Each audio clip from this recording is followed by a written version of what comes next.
Welcome back. This is Signature Morning. Charles here. So a lot of persons have attributed our development standards and even our speed to the kinds of things that we've been taught on universities these days. Some persons think that our curriculum are outdated. Some others feel that it needs to be rejigged. And some others just think, you know what, we just have to just throw away the entire thing and recreate what we need to do in order for us to find a pathway to development. But what is that really?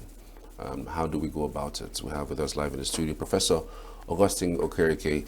Is an international scholar and curriculum development expert. He was speaking to us on the sustainability of Nigerian tertiary institutions, curricula to national development. It's good to have you. Good morning. Thank you for joining us. Thank you very much. Good morning.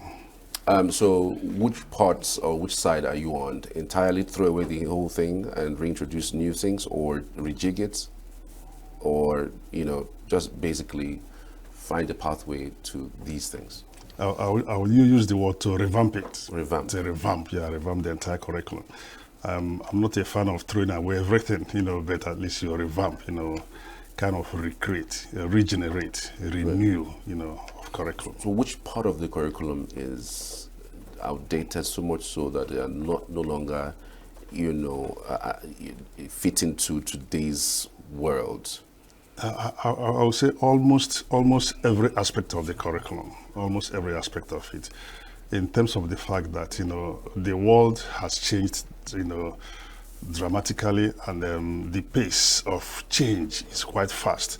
So one thing with curriculum all over the world, not just in Nigeria, is that curricular changes are always very slow to happen because you go through a lot of processes, But you have to start, And so not starting, I think, might be the issue with curricula in Nigerian universities. When curriculum is static, is old, is as it were in the 1960s. And you look at the pace of change that has happened all over the world, and you're operating on a 1960 curriculum. What do you think will happen? So it's really something that the universities and the government and the universities should come together and do something about that. Right. When we talk about the entire thing being revamped, some persons will say, when you do that, are you not trying to, copy what's outside there? That sometimes when you do that, it seems you are also jettisoning your own culture, to some extent, jettisoning your own tradition, and then imbibing the way and manner that other, culture and tradition have grown, and then it becomes detrimental to us. No, I'm not advocating jettisoning our own culture, our own environment at all. We have to look inwards. We have to really build from inwards. Part of the problem with the curriculum in the first place has been that borrowing, that, copying, copycat, without actual fact adapting it to the circumstances of the Nigerian environment. We need to look at the environment. We need to look at our needs. We need to look at our society. We need to look at our young men and then create a curriculum that will serve them. So of course, you have to, emulate, you have to learn, things are kind of global now. We have global standards, of course. However, you have to look inwards to be able to create a sustainable curriculum. So it's something that, you have to, look at what is out there, look inwards, look at what we have done, what is your goal, what is your purpose, and then create a curriculum that will serve the society and help the community to grow. And of course, career-driven curriculum. Employability is key.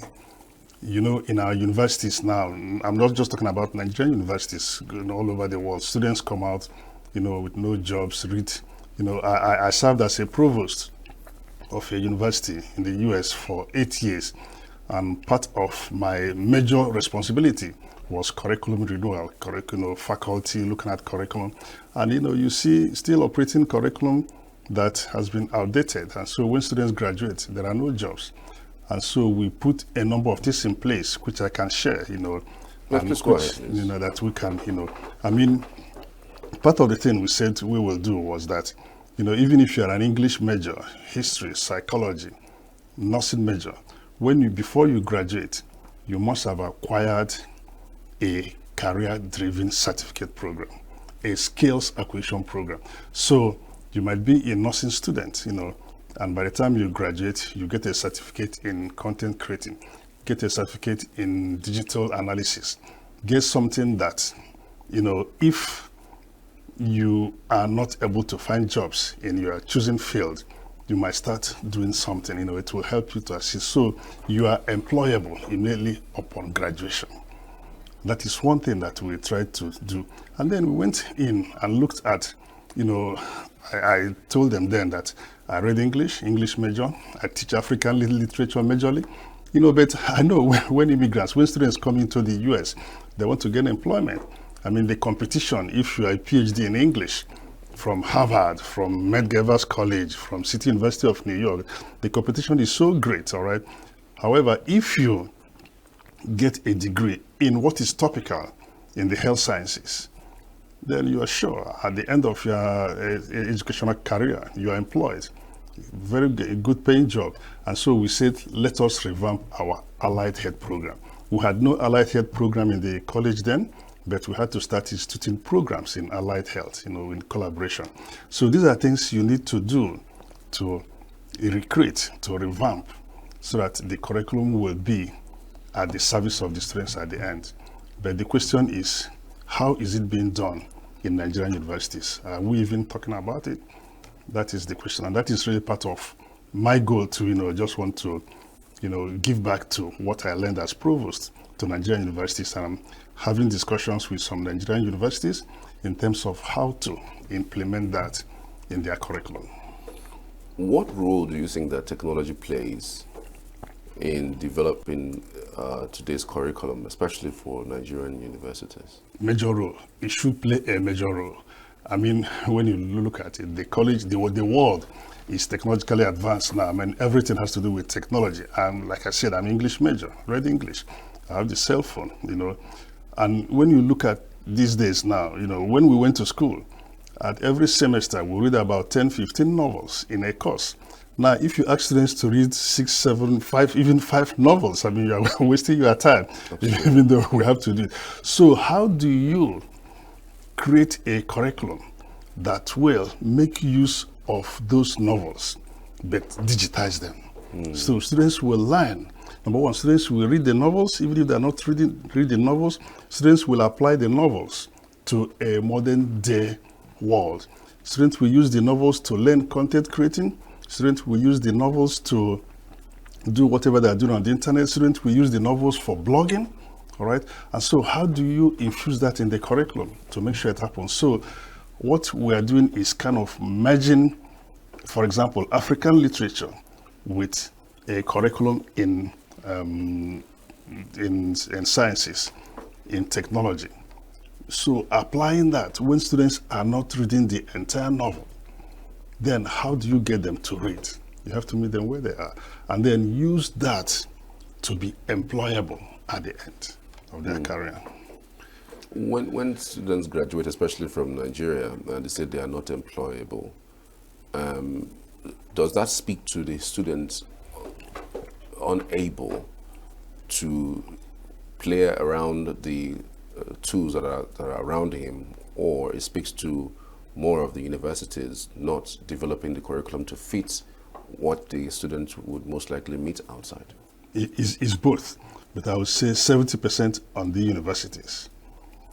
So if they are able to play around the curriculum, if they are able to revamp the curriculum, to infuse in their teachings now, the instruments that will arm the students to be able to make this change, then students will make this change.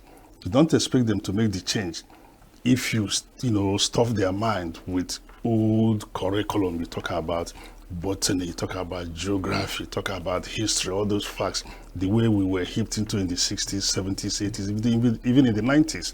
But if you are able to infuse technology in it and then start reorientating their mind that they could apply this knowledge in a way that will make them gainfully employed, I think students will adapt, students will change, and so doing those things, intentionally in the universities, it has to be intentional. Do not assume it will happen. You put it in the curriculum, you get the faculty. it starts also with the faculty too. They have to also reorientate. They have to change. They also have to go to professional development, because you cannot impact what you do not know. So when the faculty, adapt to those changes and are able to revamp the curriculum and impact that into the students will change. And I think it will help employment. We talk about employability. It will help them to gain gainful jobs. It will help them to be self-employed, help them to start doing things on their own upon graduation. While we speak of this curriculum change and the need to do that, we'll also be looking at the lecturers or even the VCs who have been there for many years. Correct. Some of them are averse to these changes. Some of them don't even want to change it. Correct. So, I mean, we have seen situations where even some of them don't even know how to use their phones, and then you want to advocate changes in curriculum. So it would mean that some of these people would actually have to lose their jobs to some extent. Not necessarily lose their jobs. That's what I said by refresher courses, professional development. You have to be, being in the States, you have to attend conferences, you have to learn the new knowledge. You have to, as a professor, that is really, as a lecturer, that is really what you should be doing. So, but like you said, as you said, that is correct. Some of them, I know, not only in Nigeria too, I just want to be honest about that. Being a provost during the COVID time, that was when we had to go from about 15-20% online to 100% online. And it was so difficult because there were some professors who had been there who couldn't even do simple attachments. Let's be honest about that, And so how do you expect them to go 100% online? But the fact is that they have to do it, and they learned. So that is the value of professional development. It has to be ongoing for professors. So if they, refresh their knowledge, if they learn new things, they'll be able to impact that. And that is actually where it will start, And I'm quite happy to, being around too, that some of the new chancellors, VCs, rectors are thinking about this, trying to infuse this in their curriculum, getting their professors, their lecturers to change, and getting the curriculum to change. And I hope, with discussions that we are having, this will start having impact in the universities. There are quite a lot they should do, not only with their existing students, with also people out there too, bringing people in, retraining people, offering them certificate programs, offering them things, skills acquisition. But like you said, the professors, the lecturers have to be, able to change for these things to change too. But it is doable, it's possible. And I think the society will benefit a lot from that. If it's doable, we should have done it. It doesn't look like something that is doable across our own system. Whenever something like this fantastic idea is out, a lot of persons want to always sit on it or not even implement it because they feel they might not be able to catch up.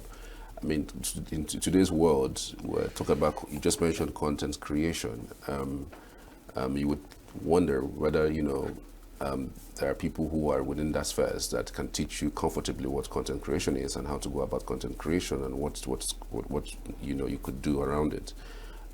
So going forward for the Nigerian system, if you look at the budgets, in fact, education is not even among the top 3 things that you fixing monies on, and it costs monies to do all these changes. You have to also hire a few persons, like you mentioned. Okay, you could ask for refresher courses. The ones that have refused to adapt, you actually tell them to, either step aside or maybe take them to some other place. So it will cost money to do some of these things. Yes. The budget doesn't show that the government is even interested in even changing anything in the educational system. So you wonder really, how long are we going to be here? And to what extent do you think that the students' inquisitive mind can help in stemming the tide? Yeah, that is the problem with Nigeria. That is the problem, but that doesn't mean it's not doable. It is doable, but do they want to do it? That's just the thing. You mentioned the budget. There are monies there. There are monies to be embezzled. The embezzled money is enough to do what you've just said.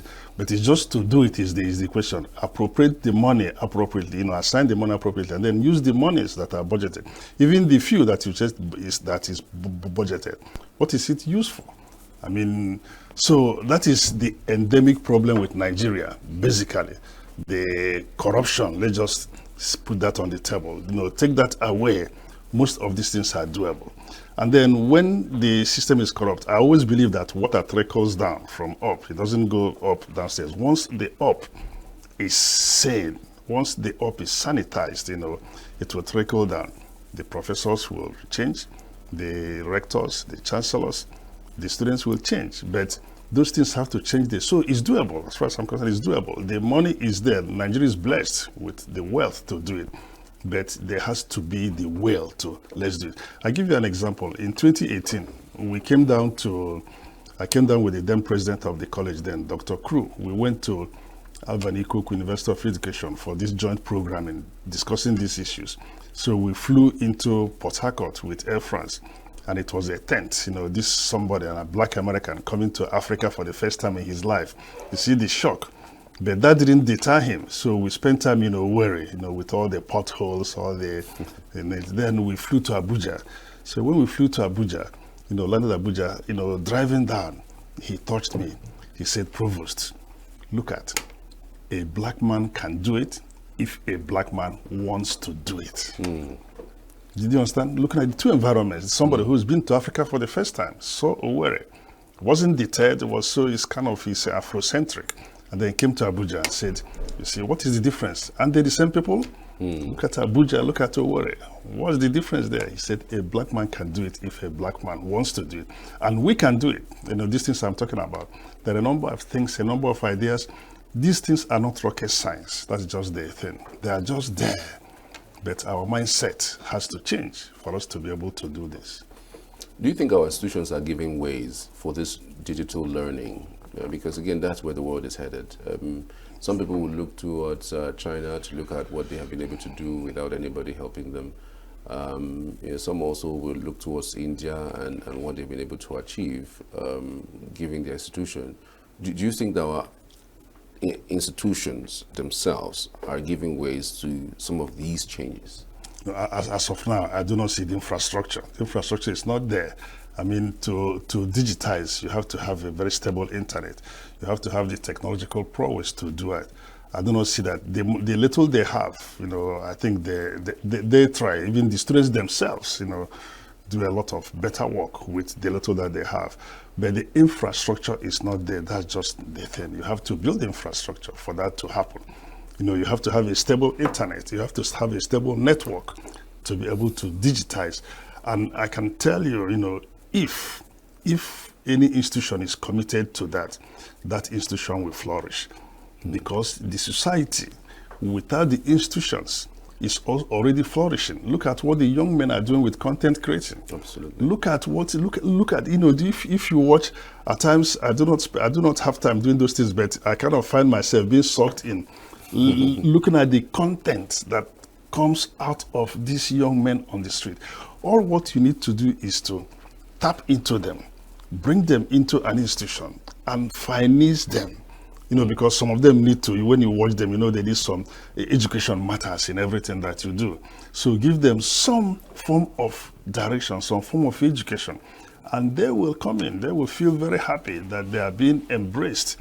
And then the institutions will be able to, use them to even make money out of that and give and finance their art.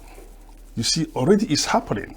But how are the institutions tapping into that to be abreast of that? And then the funny thing that happens is that the society out there is moving at a faster pace than the universities. While the universities are the ones supposed to be creating these things, bringing these things out. It's not late though, but they could tap into that there and then bring it into the universities and give it that touch of education that those content creators need, because it's really very, very, it's a lot of things happening. I'm sure they make money out of it. Not only that, to also give them the art, the business of doing that too. You have business schools who can now finance them and help them, teach them how to negotiate to make money out of these content creators. Then you find an English student. reading all the books in the world, but using those knowledge, those books, to create content.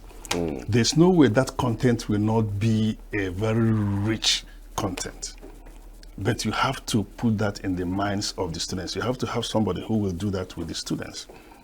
And that will be, and then the department will flourish, the program will flourish, because you are adapting English, you are adapting the novels to a modern day trend.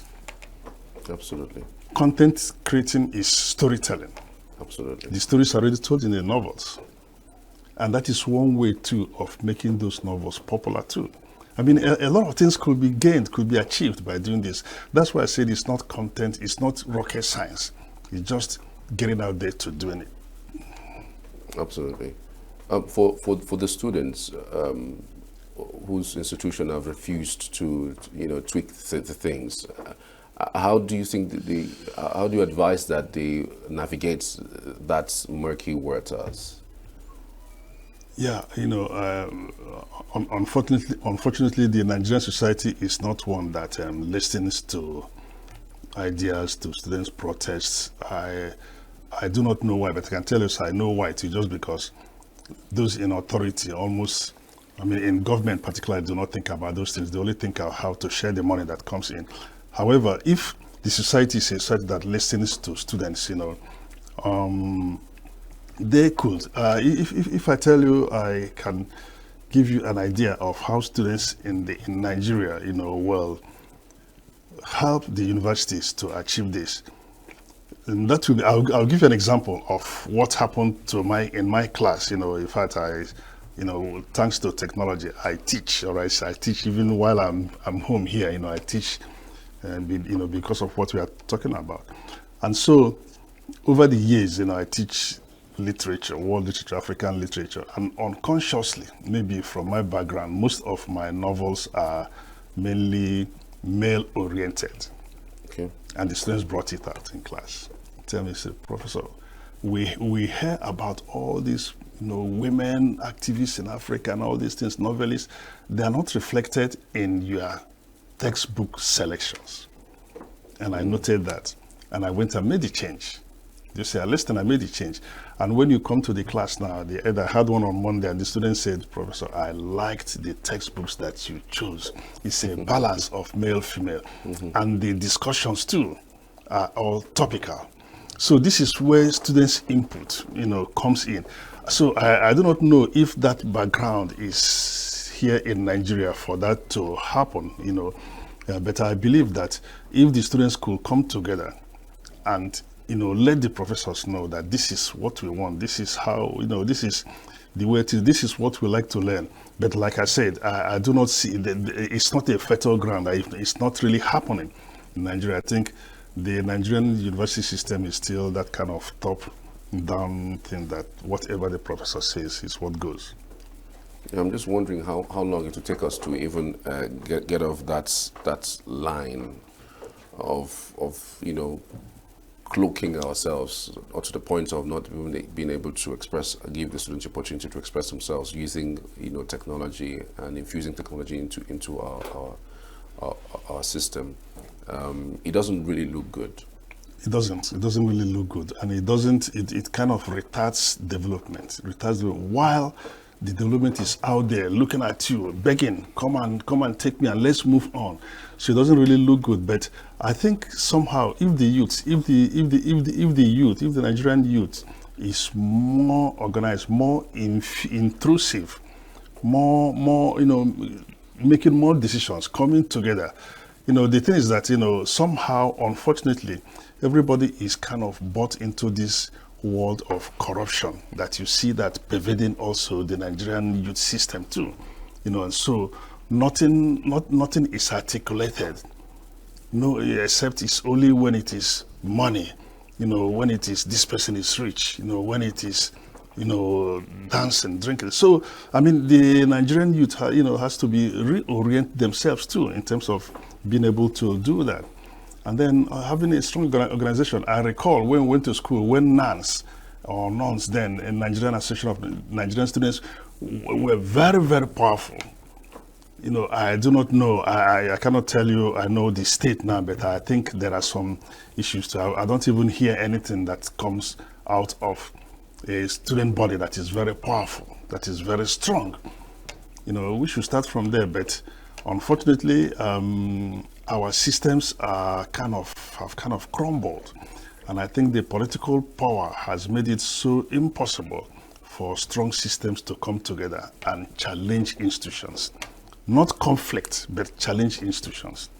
It's quite unfortunate, but it is what it is. How much of this stunted style in a curriculum is affecting national development? Quite a lot. We can develop technologically. When you produce students that are not employable, when you produce students that cannot get jobs, when the job situation is so quite impossible for a student to receive jobs, it affects it in every sphere. It kind of stunts our development, stunts our growth, and so the only alternative is to leave, to Jabba. That shouldn't be the alternative, And so, but as I said, there are some low-hanging fruits the universities can do. There are things that the universities can undertake. And one thing too we talked about is kind of, sustainability internally. I think we have come to a stage where universities should not be dependent on the government for 100% of their funding. Okay. They should look inwards too and see how they could also develop systems that will fund their programs. And it is quite there. We just mentioned quite a few.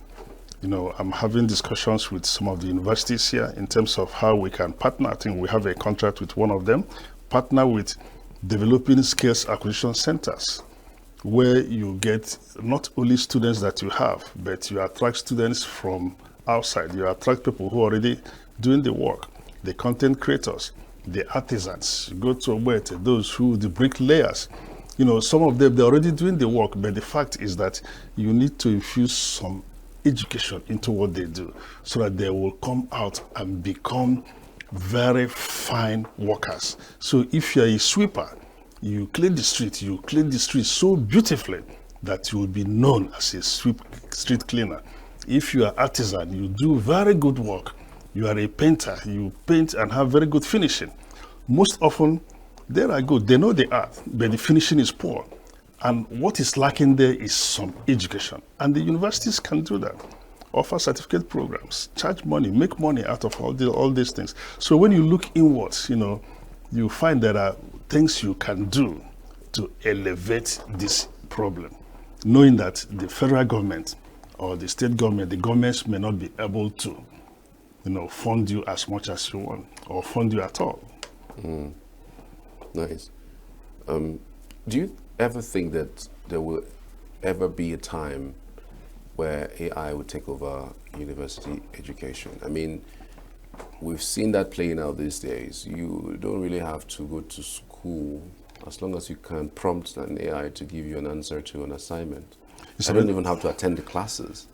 If after the lecturer finishes to teach, and he asks the question, I just need to punch it on AI and it gives me the answer, probably even better than what. No. You have to attend the classes to be able to know what question to ask AI to give to you. So that is the difference there. Okay. Yeah, AI is already there. The thing is that universities are embracing it. I mean, in my university we have programs, the Center for Teaching and Learning Excellence, organizing activities around how to embrace AI. There's nothing there are certain developments that you cannot arrest. So what you do is you find a way, adopt it and make it workable for you. While students learn, like I said, you have to know what to tell AI to do. You cannot just tell AI anything, it gives you a wrong answer. So for you to gain the knowledge of what to tell AI, you have to be in class. Absolutely. I tell the students, I read their papers, and I say, look, just forget about this. This is AI-generated paper. But the only fact is that, for me to prove you wrong, I have to accuse you of plagiarism. I have to give the facts. You didn't plagiarize. I can't find it anywhere that you copy it, all right? So we know it's AI. And so, but what do we do? Let us use this responsibly. Let us learn how to use this. So AI is there. It will not replace education basically, but it will use it to enhance knowledge. So there are some students who may not even be able to answer the questions at all, but because they have to feed AI with the question, so they learn what to tell AI. And then after that, I tell them also go back and read the paper. So by reading the paper, you are also gaining knowledge. No, because not when I ask you a question about your paper, you're looking at me, I mean, do yourself a good service. Read the paper, read it through, and you will learn. And so AI is there to stay. Universities in the US are kind of working, trying to see how to bring it responsibly. I mean, there are some professors who fight it though, but I do not know where the end of that fight will be because if you cannot accuse, if you cannot definitively say that this student copied this paper, all right, I do not know how you can prove that, a kind of where there is legal system where things are open, transparent. And again, if you feel the students will not use AI, so what you do is in this age that is digital, then you get every student in class. I tell the students, if I want to get you, I get you in class. I ask you a question, then you write. Then you write. How many professors read handwritten papers again? Do you understand that? True. And so that is the way to do this. So I said, so in a way you have to learn. So what I did on my own, I started looking at this AI thing, learning it, making sure that the students get the subject matter, so that when they ask those questions, they will. At the end, when you teach, particularly if you're teaching a synchronous, Zoom class, there are some students who will never say anything at the end of the semester. But when their papers are perfect, you arrange a meeting with them. How did you do it? You are not fooling me. I'm not fooling you. But I just want to make sure you learn. Yes. That is the thing. So we get that. So I mean, the thing is that to use it responsibly to enhance knowledge. That is just the thing. I mean, you have just hit the nail on its head.